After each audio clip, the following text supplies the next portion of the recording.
At 0237 hours, Hannah Clarke caught something no one else was watching for. The medication profile on the monitor in Bay 4 showed a simple interaction that should have flagged automatically, but the attending had already signed off. Warfarin and ibuprofen together. Blood thinner and anti-inflammatory. Every textbook in the world screamed contraindication. The patient was 73, post-op hip replacement, and the order was signed by Dr. Marcus Whitfield 2 hours ago. Hannah pulled up his notes. He'd written it down deliberately. Not a slip. Not fatigue. Just careless, the kind of careless that kills people. She didn't hesitate. She didn't ask permission. She walked to the nearest terminal, documented the interaction with 4 references attached, and placed a call to the on-call pharmacist at 0241. The pharmacist took 40 seconds to confirm what Hannah already knew. Then said had to go. Alternative pain management protocol activated. 1 message to Whitfield's pager. 1 sentence.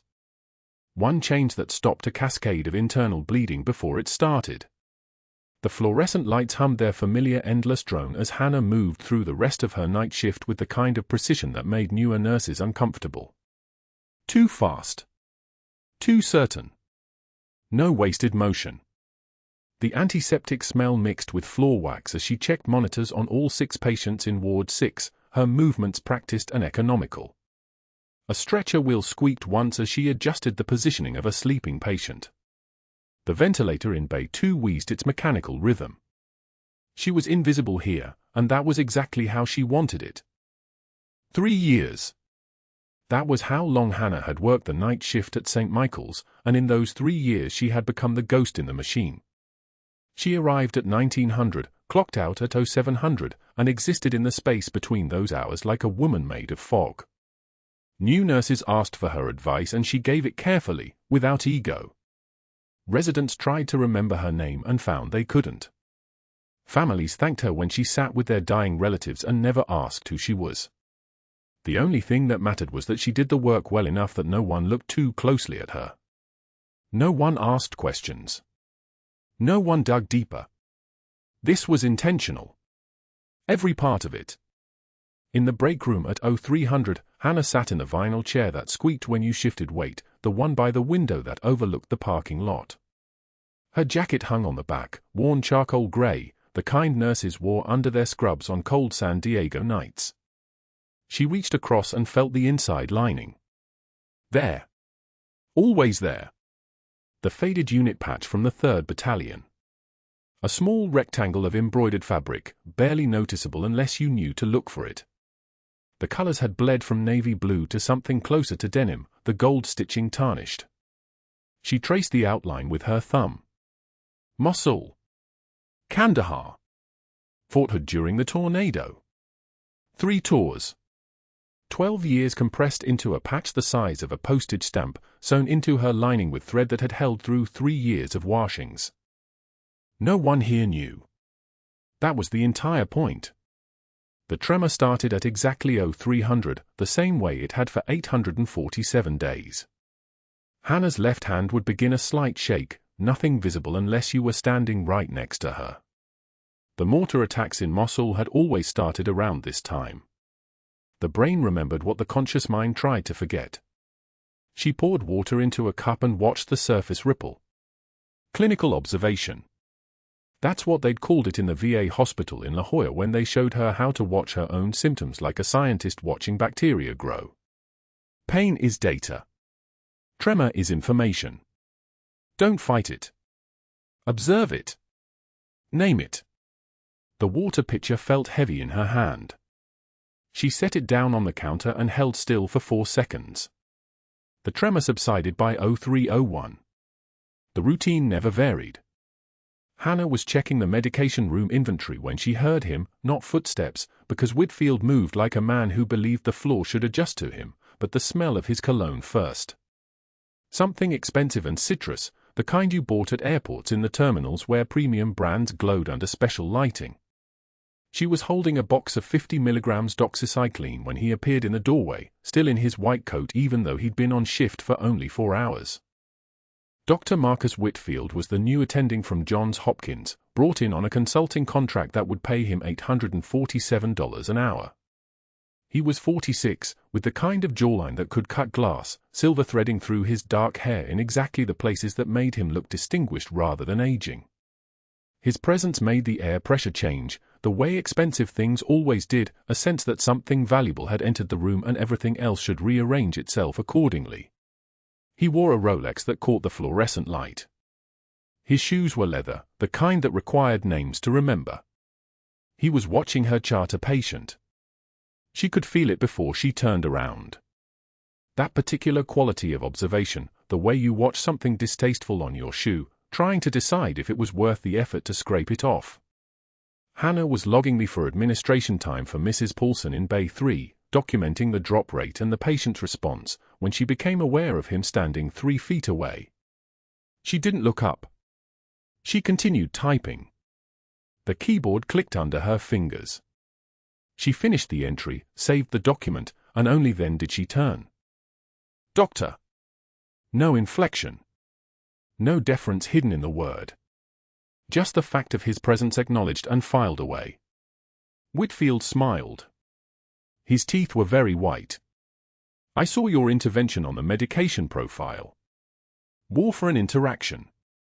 Hannah's voice was flat, empty. The voice of someone reporting observations about weather. NSAID contraindicated in post-op anticoagulation protocols. I'm aware. His smile held. I was wondering whether we might discuss scope of practice at some point. Pharmacist consultation would typically come from a physician. Hannah's eyes met his. Cold. Flat. Empty of every small courtesy that would make this easier for him. For 4 seconds they looked at each other. His smile faltered. His hand went to his Rolex and adjusted it. A micro gesture. Barely visible. But there. He turned to leave, then stopped. I noticed you have a strong institutional knowledge of protocols, Whitfield said, still facing away from her. That's admirable in a nurse. But Johns Hopkins has different standards. Hannah didn't respond. She was already back to the medication inventory, her attention returned to the doxycycline boxes in front of her. She had learned long ago that silence was a weapon more effective than words. Whitfield wanted her attention, her deference, some small acknowledgement that he'd scored a point. She gave him nothing. When she eventually looked up, he was gone. The rest of the night shift continued as it always did. She checked vital signs at 0400. Updated charts at 0500. Prepared discharge paperwork for the hip replacement patient at 0600, the one she'd saved from a bleed she was never supposed to catch in the first place. The sunrise began at 0643, the way it did every morning, turning the parking lot from black to grey to something approximating gold. By 0700 she had clocked out and was walking toward the employee lot, her jacket buttoned against the San Diego morning chill, the faded unit patch pressed against her ribs like an accusation. She had no way of knowing that Whitfield was still on the unit, reviewing her file in the administration office. No way of knowing that he was already making a list of names. No way of knowing that the way she'd looked at him, like she was looking at something beneath her, something pathetic and small, had triggered a kind of hatred that would reshape both their lives. What she had done was obvious to anyone paying attention, she had embarrassed him. Not loudly. Not publicly. Just in the way a woman looks at a man when she knows something he doesn't, when she's already assessed him and filed him away as insignificant. But that wasn't the worst part. The worst part was that she was right. The amphitheater at St. Michael's held 47 people when Dr. Marcus Whitfield made his move. Hannah stood at the back during grand rounds, her posture perfect, her expression carefully neutral. She'd learned long ago that invisibility was a tactical advantage. The lights dimmed. Whitfield's voice carried the theatrical disappointment of a teacher addressing a gifted student who'd disappointed him. Here we see a patient chart flagged by our night shift nursing staff. A medication interaction concern. Quite creative. He clicked to the next slide, Hannah's own documentation, her handwriting enlarged on the screen for the assembled residents and attending physicians to examine. The concern was regarding a drug-drug interaction with the patient's existing cardiac medications. The nurse believed this interaction warranted clarification before administration. Whitfield paused. The silence stretched like a taut wire. I had personally approved this medication regimen. I am, as you know, board-certified in internal medicine with a subspecialty in cardiology. The interaction in question is theoretical, documented in literature but clinically insignificant at therapeutic doses. He turned to face the residents, his expression one of patient instruction. This is what we call scope creep. A well-intentioned nurse overstepping her training, wasting pharmacists' time, and most importantly, undermining the care team hierarchy that allows hospitals to function. Nervous laughter rippled through the residents. A few exchanged glances, some uncomfortable, some enjoying the spectacle. Whitfield was a senior physician. His word carried weight. His judgment was rarely questioned. Hannah's hands remained still at her sides. Her eyes locked on Whitfield with that same flat stare she'd perfected during briefings in Mosul when officers spoke decisions as though they were facts written in stone. When Whitfield finally acknowledged her, inviting her to explain herself to the assembled crowd, she waited. 3 full seconds of silence. The room held its breath. Your ego isn't a patient, Doctor, Hannah said. Her voice was quiet. Conversational. As if commenting on the weather. I don't have to keep it alive. The amphitheater went dead silent. Whitfield's face flushed crimson, a violent color that spread from his neck upward like ink bleeding through water. His jaw clenched. For a moment, he looked as though he might speak, but no words came. Instead, he turned back to the presentation, his hands gripping the podium with enough force that his knuckles whitened. The remaining slides were delivered in clipped, mechanical tones. When grand rounds ended, no one spoke. The residents filed out in clusters, whispering. Hannah walked past Whitfield without a glance. She could feel his stare on her back, not anger yet, but something calcifying into anger. Something that would fester and harden into something far more dangerous than simple resentment. The next assault came 3 days later. Hannah was at the 4th floor vending machine getting coffee for the night shift when Whitfield appeared with 4 residents in his wake. He moved like a wolf circling, close enough to be threatening but maintaining the appearance of casualness. His voice carried across the empty hallway. Ah, our little hero nurse. Tell them, Clarke, which YouTube video taught you to practice medicine without a license? He turned to the residents, gesturing at Hannah as if she were an exhibit. She caught an interaction I'd missed. Can you imagine? A registered nurse, with what, 2 years of nursing school? Finding something a board-certified cardiologist overlooked. The residents laughed uncomfortably. They sensed the trap in his tone but couldn't quite identify it. Hannah turned slowly. She looked at each resident in turn, her eyes moving across their faces with the precision of someone reading tactical positions. Then she looked back at Whitfield. I'm curious, Doctor, Hannah said, her voice level as a rifle sight. When you're this intimidated by competence, does it affect your surgical precision? Or just your personality? She turned back to the vending machine, retrieved her coffee, and walked away. His mouth was still open. From that moment, Whitfield became methodical. She saw it in the way he changed. The social mockery transformed into something colder, more calculated. The personal attacks shifted into institutional ones. He began appearing at the nursing director's office, leaving a trail of concerns in his wake like breadcrumbs leading toward a predetermined conclusion. Protocol deviations, he'd murmur to Director Martinez. Nothing catastrophic. Just a pattern of overreach. She'd overstayed her shift by 20 minutes to finish charting a critical patient. Protocol deviation. She'd adjusted a 4-drip rate based on patient response instead of waiting for physician orders. Protocol deviation. She'd asked, politely, respectfully, about a dosage that didn't match the patient's renal function. Protocol deviation. The venom was in the patients. Whitfield wasn't yelling. He was building a case, brick by brick, with the precision of someone who understood institutional power the way Hannah understood combat medicine. He knew that a single incident could be dismissed. But a pattern, a documented pattern of concerning behavior, that was career-ending. Then came the code on Wednesday night. The trauma bay erupted at 0217 when a 64-year-old male arrived post-MI with arrhythmia. The team swarmed, crash cart, defibrillator pads, monitor leads, 3 large-bore 4s. Whitfield ran the code, his voice commanding, his movements assured. A resident hung the first round of medications while Hannah managed the airway, her hands moving with the automaticity of someone who'd done this 1,000 times before.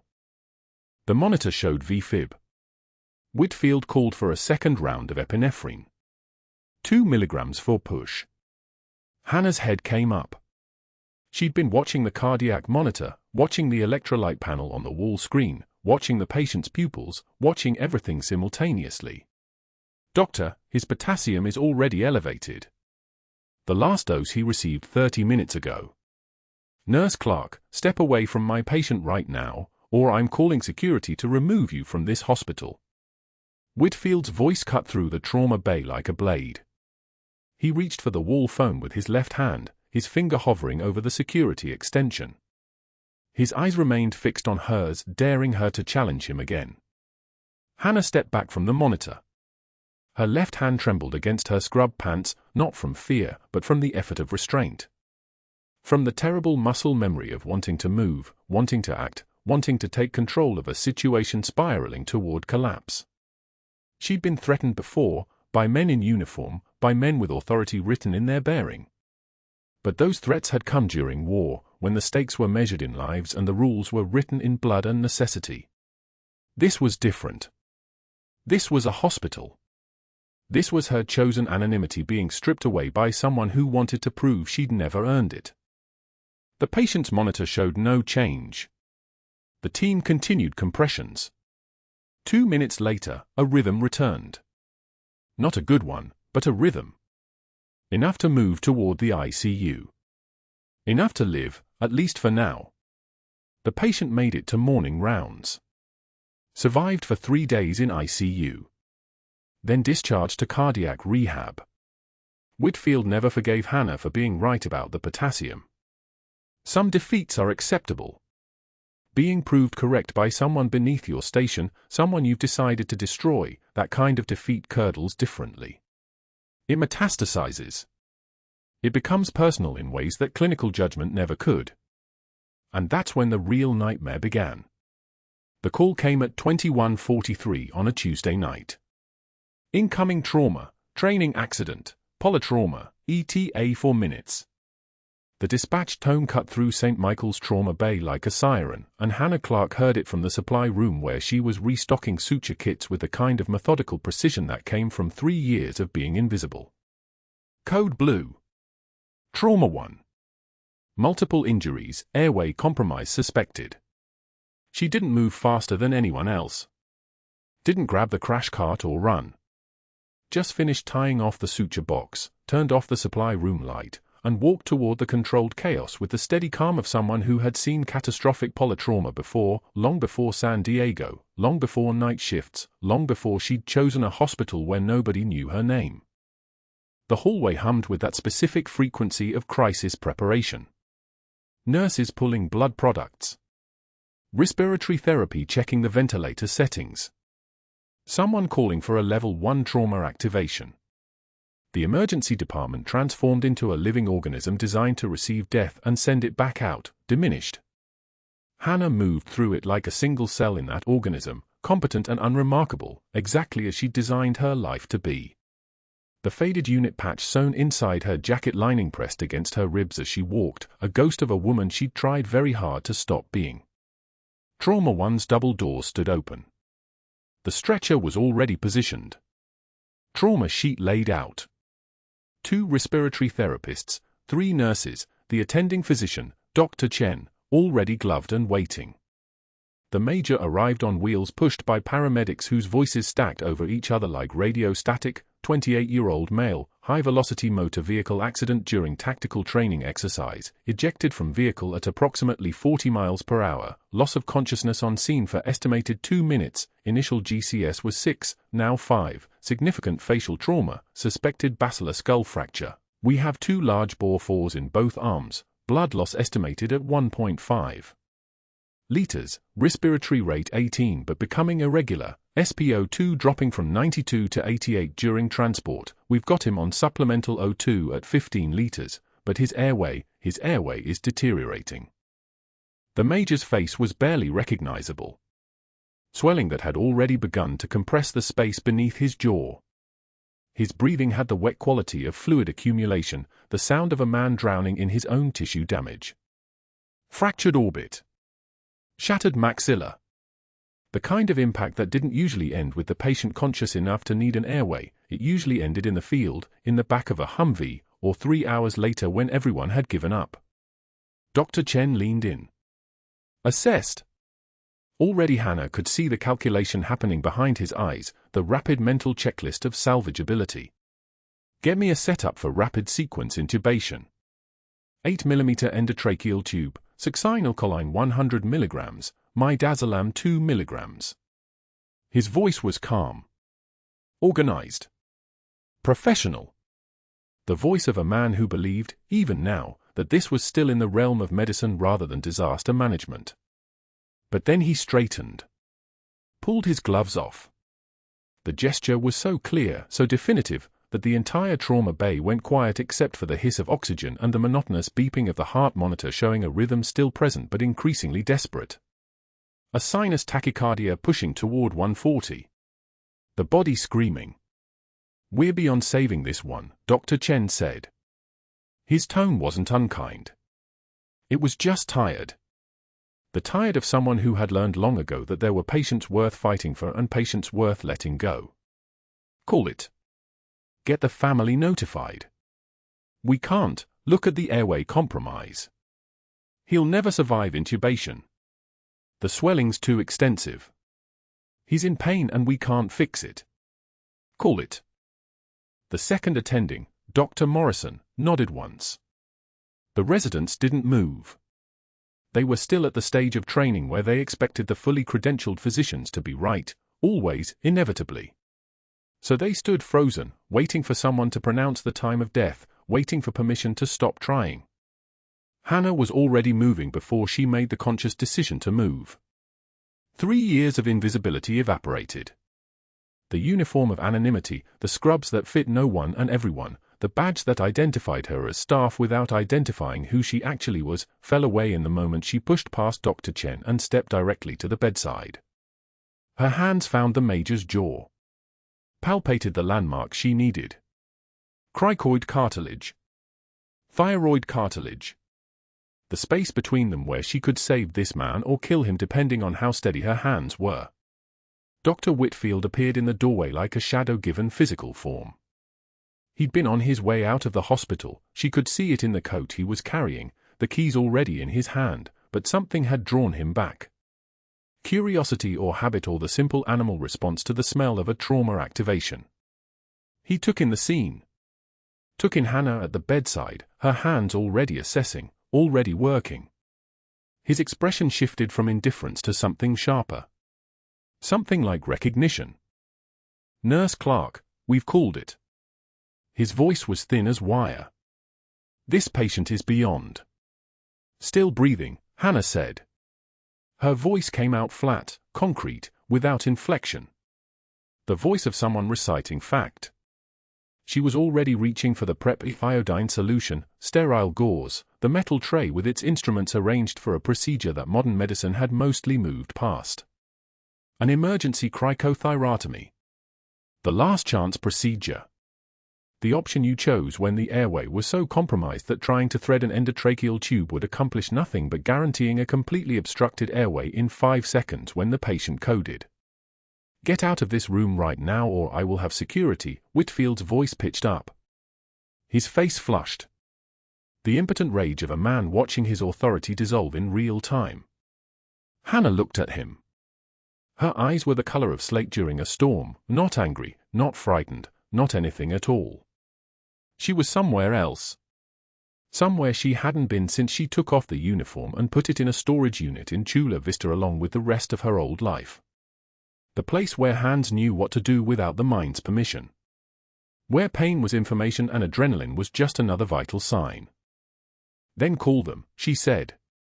But while you're dialing, this man will die. Your choice, doctor. Whitfield's hand moved toward the door. Hannah simply reached past him and turned the lock. The bolt sliding home was a sound like a cage door closing, like finality, like the moment after which everything changed. It was the loudest sound in the room. Have you lost your mind? Whitfield's voice cracked on the second word. He was already pulling out his phone. Already dialing with fingers that shook from something that looked like rage but felt like panic. Hannah heard him while she prepped the crick site, her fingers finding the correct landmarks, marking the spot where blade met skin, where 3 years of pretending to be a simple night nurse would end forever. Yes, this is Dr. Whitfield. I need you to pull every reference on a nurse named Hannah Clarke. Every previous employer, every credential. And I need the risk management investigator, yes, the one who helped us with the Madison case. The Major's breathing deteriorated. 75% oxygen saturation. Falling.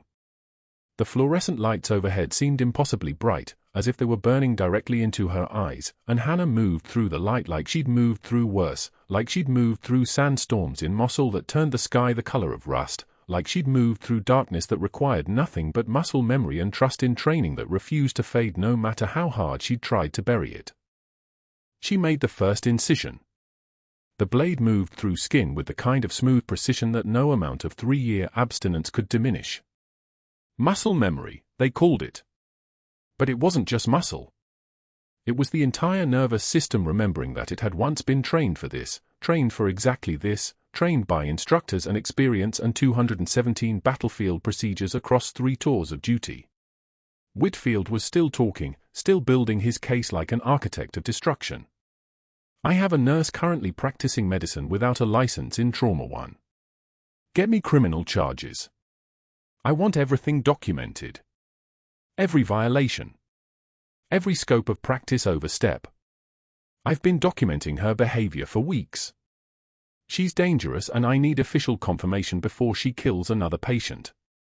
Hannah heard every word as though from underwater. The phone calls to board member Hoffman, to the nursing director, to hospital legal. The network expanding. The trap being set. The life she'd built in San Diego being dismantled by a man who had never understood that he was fighting someone whose hands had held arterial bleeds together with nothing but tourniquets and pressure and the kind of calm that only came from having already lost too much to fear losing again. The cricothyrotomy was a 3-step procedure. Identify the landmark. Make the incision. Insert the breathing tube. 60 seconds. That was all it took to redirect a Major's airway from a collapsing passage through massively traumatized facial bones to a direct path to the lungs that bypassed all the swelling, all the damage, all the catastrophe that had made 3 attending physicians decide he was already dead. The Major's chest rose. Fell. Rose again. The oxygen saturation climbed. 88%. 92%. 97%. Climbing the way a drowning person climbs toward the surface, desperate, absolute, alive. Whitfield stopped talking. Stood in the doorway with his phone still pressed to his ear, watching a man he declared unsalvageable begin to breathe again because a nurse had locked the door and refused his surrender. Hannah secured the tube with tape, methodical, professional, invisible again, and finally looked up at him. That same cold stare. That same flat silence. The look of someone who had seen the worst of what humans could do to each other and had decided that ego was a very small thing to be broken in exchange for keeping someone breathing. The locked door was her boundary now. Hannah turned the key, felt the mechanism engage, and stood alone with the Major in a silence that held only the sound of his struggling breath. The 3 doctors who'd walked away hadn't understood that some patients weren't unsalvageable until you'd already saved them. She'd learned that lesson in Mosul, where the difference between dead and alive was usually measured in seconds and steady hands. The Major's airway was collapsing. His jaw had been shattered by the training accident, explosive decompression in a pressure chamber, a 1 in a million failure nobody in his unit had seen before. His tongue was swelling into the back of his throat. His oxygen saturation was dropping, 91, 88, 84. The ventilator mask wouldn't work. Intubation was impossible with facial trauma this severe. He needed an airway now, and there were only two paths forward. One was the long path, call for an OR, hope his oxygen held, watch him code before they could get him upstairs. The other was the path Hannah had walked in the darkness of Fallujah and Kandahar, where there was no OR, no backup, no waiting. She moved to the crash cart and pulled open the drawer with the emergency airway equipment. Her hands didn't shake. She hadn't felt this clear since she'd walked away from active duty 18 months ago, since she'd decided that she was done being the person who could do what needed doing, that some skills were better buried with the person who'd learned them in combat. But the Major's oxygen sat was now 79, and buried skills surfaced like muscle memory from a life she'd tried to forget. Hannah opened a sterile kit and laid out the equipment with the precision of someone who'd done this before when the alternative was watching someone die. Scalpel. Retractor. A size 4.0 endotracheal tube. The cricothyroid membrane was visible on the Major's neck, a thin line of cartilage and tissue between his thyroid and cricoid, the anatomical window between life and suffocation. She palpated the landmarks, found the membrane with her fingertips, and didn't hesitate. The scalpel cut through skin and cartilage with the sound of a knife through silk. Blood came, but controlled, expected. She placed the tube with a movement that looked smooth to an untrained eye but which was actually the compressed experience of 100 trauma cases done under conditions that would have made this sterile hospital room look like a vacation. The Major gasped. His oxygen saturation climbed, 82, 87, 91, 94. His body stopped fighting. His color came back. For 4 hours, Hannah was someone she'd buried. The person who could manage not just an airway but an entire cascade of injuries with nothing but her knowledge and her hands. She stabilized the cervical spine with a collar that would have made a surgeon proud. She addressed the pneumothorax with a chest tube inserted at the 5th intercostal space, and the rush of air that escaped sounded like relief. She titrated pressors, epinephrine, dopamine, norepinephrine, reading his vital signs like they were written in a language only she could speak. She monitored his neurological status every 15 minutes, watching for the slightest change that would tell her if his brain was getting enough oxygen, if the damage was spreading or stabilizing. Her hands didn't shake. Her breath stayed even. She had forgotten, in 3 years of hiding, what it felt like to have a purpose that made sense. Not the quiet competence of a night shift nurse catching medication errors, that was important, but it was small, it was limited to protocol and procedure. This was different. This was the work of a trauma surgeon, a tactical medic, a field commander, all of it compressed into one woman who'd learned these skills because people died if she didn't have them. Outside the locked door, her phone kept buzzing. She didn't check it. Whitfield had left the trauma bay at 2100, had gone to his office and made calls. She knew this because every hospital had currents, rumors that moved through the nursing staff like electricity through water. Whitfield was calling board members, was asking questions about Hannah Clarke's credentials, was producing witnesses who could testify to her insubordination and overreach. He was building a case the way a surgeon builds a surgical plan, methodically, with each step supported by the previous one, with no room for error because error meant he would lose. He couldn't afford to lose. Hannah Clarke had made him look foolish during grand rounds. She'd looked at his condescension and returned it with a flat, empty stare that had communicated something worse than anger, indifference. Now he was going to make sure that indifference became irrelevant because she wouldn't be standing in his hospital anymore. Hannah didn't know about the calls yet. She was focused on the Major's blood pressure, on his urine output, on the sounds his lungs made when she listened to them through a stethoscope. 60% of traumatic injuries to this severity resulted in death within the first 48 hours. She was going to make sure he wasn't one of them. By 01:47, his vitals stabilized. By 02:23, the color in his face improved from the waxy gray of shock to something closer to living. By 0312, he was maintaining his own blood pressure without the maximum dose of pressors. By 0400, when Hannah's hands had finally stopped the tremor that sometimes came in the hour after combat medicine, the shaking that was less fear and more the body's way of processing what it had just survived, the Major was stable enough that a surgeon could have taken over without losing him. But there was no surgeon. There was only Hannah, and Hannah had learned a long time ago that you stayed until the patient could stay without you. The locked door wouldn't stay locked forever. At 0543, when the sun was beginning to turn the sky from black to that peculiar shade of grey that only happened before dawn, she heard the key in the lock. The security override. The CEO walked in first, followed by the nursing director, Whitfield, and 2 security guards. They took in the scene with the comprehension of people watching someone else's specialty. The organized chaos of a successful trauma resuscitation. The used equipment arranged like evidence of competence. The monitors showing stable vital signs. The patient who should have been dead, breathing on his own. Hannah was standing at the bedside, documenting the Major's latest vital signs in the electronic record. She set down her pen, looked at the stable monitors one last time, and walked toward the door without being told to move. Whitfield's smile appeared, brief and triumphant, before she pushed past him into the corridor. By noon, she was sitting across from the HR director with a suspension letter in her hands. Whitfield had moved fast. A written statement about protocol violations.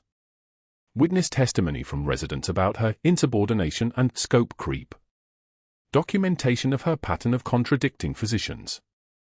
Questions about her credentials that HR couldn't immediately answer because the references she provided, designed to be just vague enough, just distant enough, weren't responsive to the hospital's inquiries.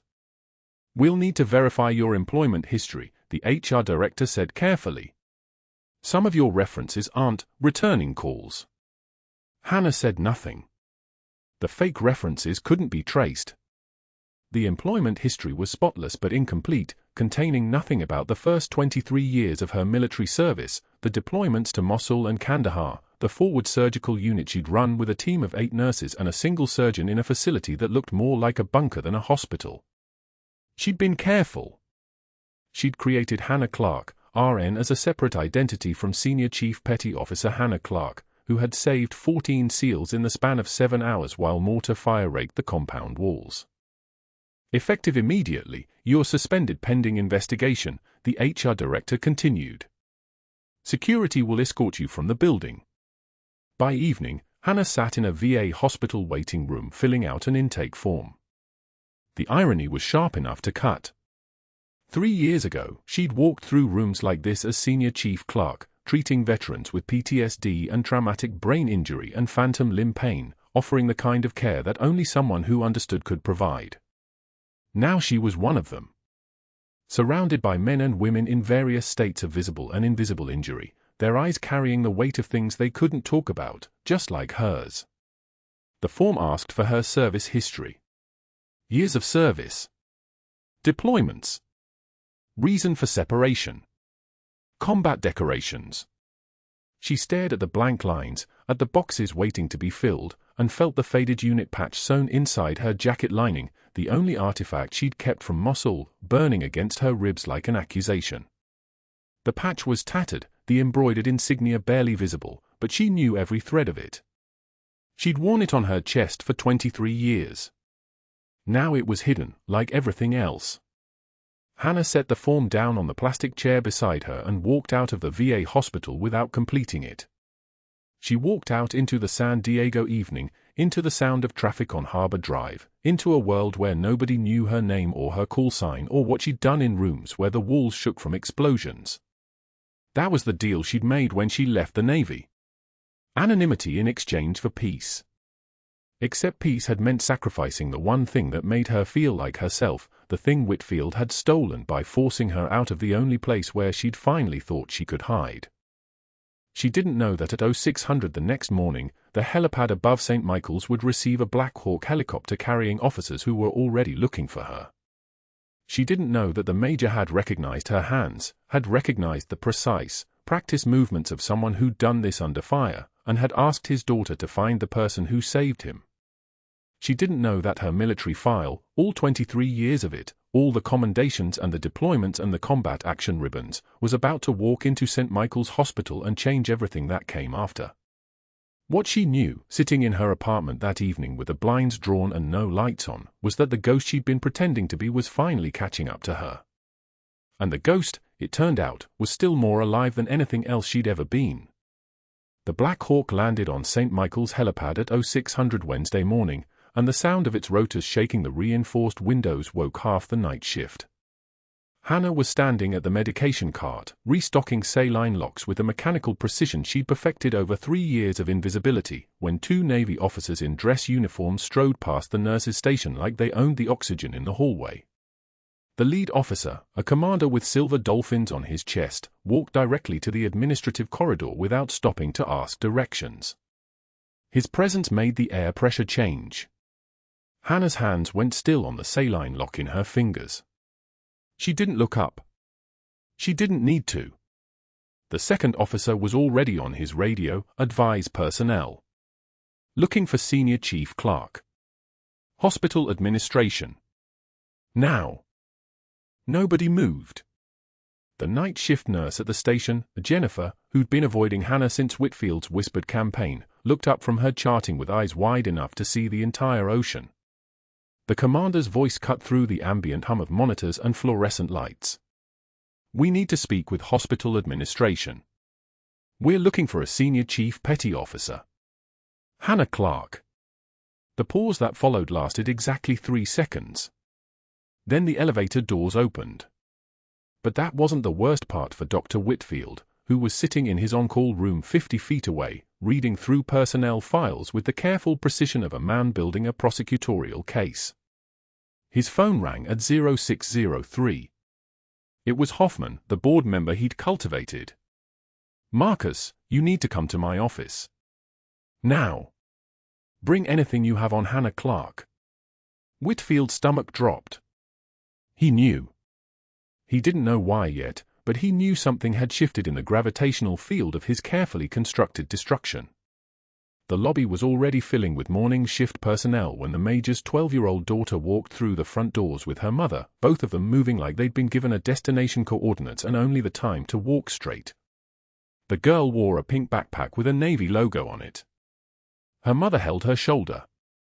When the girl spotted Hannah standing near the trauma bay entrance, still in her scrub top, still looking like everyone else, still looking like nobody, she stopped walking and said, voice carrying across the lobby with the clarity of a child who'd been rehearsing this moment, "My dad wants to thank the senior chief who saved him."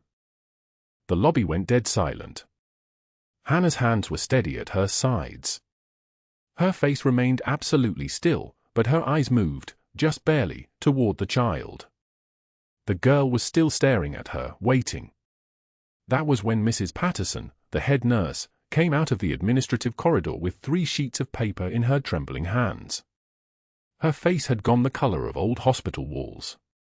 She looked at Hannah, then at the officers, then back at Hannah, and whispered words that everyone in the lobby heard with perfect clarity because the universe had apparently decided sound needed witnesses. "Mosul," Mrs. Patterson breathed. "You served in Mosul. And Kandahar. 17 commendations." She looked at the papers like they might bite her. "Your senior chief petty officer Hannah Clarke. 3 years on this unit and you never said." It wasn't a question. It was the sound of someone's entire perception of reality being recalibrated in real time. Hannah didn't answer. The faded unit patch, still sewn inside her dress uniform jacket, now being held by Mrs. Patterson's trembling fingers as she removed the jacket from the wall hook, suddenly wasn't private anymore. It was evidence. Testimony. The color had faded to almost invisible over 3 years, but the stitching was still precise. Military issue. Personal issue. The kind of thing only someone who'd lost brothers in the desert would keep. The SEAL team leader appeared at the trauma bay entrance in dress white so crisp they could draw blood, his uniform bearing insignia that made even the residents stop pretending to work. Commander James Halloway. He was carrying a shadow box. Behind him came the commanding officer from Naval Base San Diego, and then a chaplain, and then Hannah understood that whatever was about to happen wasn't a question anymore. It was a ceremony. A reckoning. An unveiling. Senior Chief Clarke, Holloway said, and his voice was the kind of calm that comes from having already survived the worst. I'm here to formally acknowledge your service record on behalf of Naval Special Warfare Command. He opened the shadow box with movements that held weight. The room wasn't just quiet anymore. It was the kind of silence you could operate in. Bronze Star for Heroism Under Fire, Kandahar Province, March 2015. He paused. The residents watched. Navy Commendation Medal with V device, twice. Purple Heart. Another pause. The reality was settling like shrapnel. Silver Star for Extraordinary Valor in Direct Action, Mosul, December 2016. That was when Dr. Whitfield walked into the lobby. His face drained of color between one heartbeat and the next. Not just pale. Not just surprised. The color left his face like someone had pulled a drain plug. Because he understood, in that moment, that every single person he'd convinced to doubt Hannah Clarke had been convinced to doubt a decorated combat veteran. Every mockery about our little hero nurse had been mockery of a woman who'd actually held lives in her hands while explosions rearranged the architecture of buildings around her. Every institutional roadblock he'd built had been directed at someone whose competence had been tested in conditions that made a hospital trauma bay look like a physics problem in comparison. Holloway's voice continued, steady as a metronome marking the end of an era. Navy Cross for Extraordinary Heroism and Devotion to Duty in Connection with Combat Operations Against an Opposing Armed Force, December 2016. The citation reads, for extraordinary heroism and devotion to duty while serving as Senior Chief Petty Officer, in charge of tactical operations and casualty evacuation during Operation Inherent Resolve. Under extreme hostile fire, Senior Chief Clarke coordinated the medical response for 14 personnel with catastrophic combat injuries, performing life-saving interventions while establishing a secured perimeter and directing return fire. Her actions resulted in the survival of all 14 personnel who would otherwise have been expected to suffer fatal outcomes. Her leadership under fire exemplifies the highest traditions of the naval service. The silence in the lobby was no longer silence. It was a threshold. It was before and after divided by a single moment. Mrs. Patterson was crying silently, the papers still in her hands. The residents were stone. Jennifer, at the nurse's station, had both hands over her mouth. The commander read the final medals with the cadence of someone marking graves. 3 Purple Hearts. For wounds received in the line of duty. 3 separate occasions where Senior Chief Clarke was wounded and returned to duty. 3 times she came back. And then the shadow box was being presented to Hannah, and the entire hospital staff, all of them, even the ones Whitfield had turned, began to clap. Not the polite hospital applause of a retirement party. This was the sound of dominoes falling backward through time. This was 40 people simultaneously understanding they'd been wrong about everything they thought they knew about the night shift nurse who'd never complained, never celebrated, never once mentioned she'd spent 3 years giving a second chance to someone she'd already spent 12 years saving. The major's daughter was crying now, but smiling. "You saved my daddy," she said. Hannah took the shadow box from Commander Holloway. For the first time, someone watched her hands closely enough to notice they didn't shake. Not at 0600 in a hospital lobby. Not when being finally, publicly, completely unveiled. "Your dad's recovery is the medal," she said to the child. "Everything else is just the paperwork." The next voice they heard wasn't human. It was a radio crackle, and it came from the office of Dr. Whitfield's car in the parking garage for levels below. Because at that exact moment, FBI agents were stepping out of an unmarked sedan in the hospital loading bay, and the risk management investigator was leading them directly to administration with a folder full of printouts, metadata, hospital database logs, and 16 different pieces of evidence that showed exactly what Dr. Marcus Whitfield had been doing between 2 a.m. and 6 a.m. that morning. The agents found him in the CEO's office, where he'd gone looking for answers and found instead a man whose expression made it clear that answers were no longer going to be available. "Dr. Whitfield," the lead agent said. She was a woman with the bearing of someone who'd spent 20 years making men like Whitfield uncomfortable. "We're investigating falsification of federal employment records. Specifically, records related to Senior Chief Petty Officer Hannah Clarke. Can you explain why you accessed the hospital personnel database 16 times between 2 a.m. and 6 a.m. this morning?" Whitfield's mouth opened. Closed. Opened again. "I was building a file." She locked the trauma room door. She operates outside her scope of practice. "I have documentation."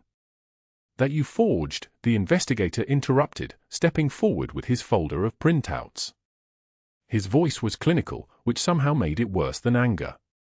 "You altered timestamps on incident reports filed by other staff members. You accessed reports from before you even arrived at this hospital and changed their dates. You created a performance review from 6 months ago that doesn't exist in the original database. You changed the attendance logs from your own disciplinary meeting to make it look like you'd been flagged twice instead of once. You documented medication errors that never happened. And just this morning, you attempted to upload a forged letter of reference showing that Hannah Clarke's nursing credentials were from a diploma program that closed in 1987.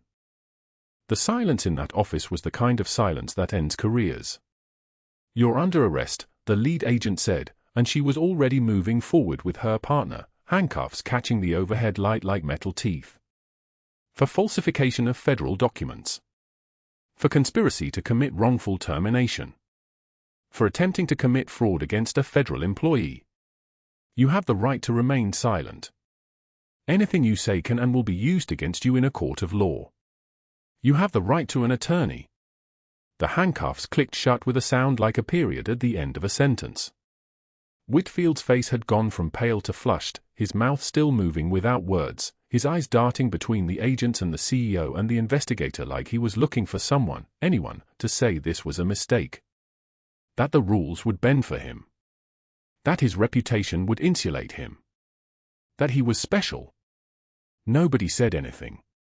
The perp walk from administration back to the elevator took him past the coffee cart where he'd ordered espresso from Sarah, the barista, 1,500 times without asking her name. Past the nurse's station where Jennifer was pretending not to watch. Past the residents who'd laughed at his vending machine jokes about Hannah being their little hero nurse, and who now stood absolutely motionless as he passed, his wrists connected by steel, his expression the color of spoiled meat. Past the trauma bays where 3 doctors had walked away from an impossible patient and 1 nurse had locked the door and saved a life. The major's daughter was standing in the main lobby when the agents led Whitfield past, and her child's eyes tracked him with the clarity of someone who understood, instinctively, what she was witnessing. The end of someone who'd tried to destroy someone else and gotten destroyed instead. Whitfield's eyes found Hannah one last time. "You ruined my career," he said, and his voice was shaking now, the careful control completely gone, leaving only the desperate hatred underneath. Hannah's face remained absolutely still. She waited until he was 3 steps away, and then she said quietly, so quietly that only the agents could hear it clearly, but clearly enough that it followed him like a shadow. "No, Doctor. You did that yourself. I just refused to die quietly while you tried to build your reputation on my back." The elevator doors closed on him at 0647. The news vans were already setting up in the parking lot by 0800, with their cameras pointed at the hospital entrance, waiting for the perp walk footage that would lead the evening news, promising young doctor arrested for falsifying records to fire decorated combat veteran. The story wrote itself in print before Whitfield's car had even cleared the parking garage. 6 months later, in a strip mall between a nail salon and a tax preparation service, Dr. Marcus Whitfield saw patients with sprained ankles and urinary tract infections. His medical license was suspended for 18 months. His career was rebuilt, technically, but nobody who'd known him before knew him now. The Johns Hopkins position had evaporated like a ghost. The hospital board positions were gone. His name pulled up news articles instead of publication records. He'd served for months in federal prison for the falsification charges, and every interview after his release had ended the same way. Silence. The door closing. The waiting room filling with someone else.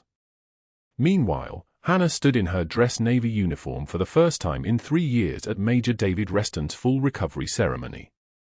The weight of her decorations, the ones that had been hidden in a shadow box for 1,000 days, felt like coming home and leaving home at the same time. Reston walked without assistance. His daughter stood on one side of him, healthy and bright as a new coin. His wife stood on the other, and when Hannah was introduced as the senior chief who'd performed the emergency cricothyrotomy that night, all three of them began to cry. Mrs. Patterson had offered Hannah a promotion to trauma coordinator with her original position intact. Hannah had accepted on one condition, 3 12-hour shifts a week, and the rest of her time running a peer support group at the VA for veterans transitioning out of service. The group met on Thursday mornings. 15 people attended regularly now, all of them carrying their own faded unit patches, their own 3-year silences, their own wars that hadn't ended just because they'd signed the paperwork. At the recovery ceremony, Major Reston asked Hannah what she'd been thinking when she locked that door and started working. Hannah touched the faded unit patch, now sewn onto the inside of her dress uniform jacket, and said the words she'd been carrying for 3 years. "I was thinking about something my CO used to say. True heroism is what you do when the world stops watching." She looked at the assembled crowd, veterans, active duty, families, the 3 nurses from St. Michael's who'd driven down to witness what Hannah was finally allowing herself to become. A woman who'd been both the senior chief she'd been and the nurse she'd become. A woman whose hands, steady and sure at her sides, no longer trembled at 0300. A woman who'd walked out of the desert 3 years ago and finally came home. If you've ever been underestimated by someone who didn't know your true value, or if you've had the courage to quietly save a life when everyone else walked away, please like and subscribe. The stories of our hidden heroes deserve to be told, and you deserve to keep hearing them. Let me know in the comments, what would you have done in Hannah's position?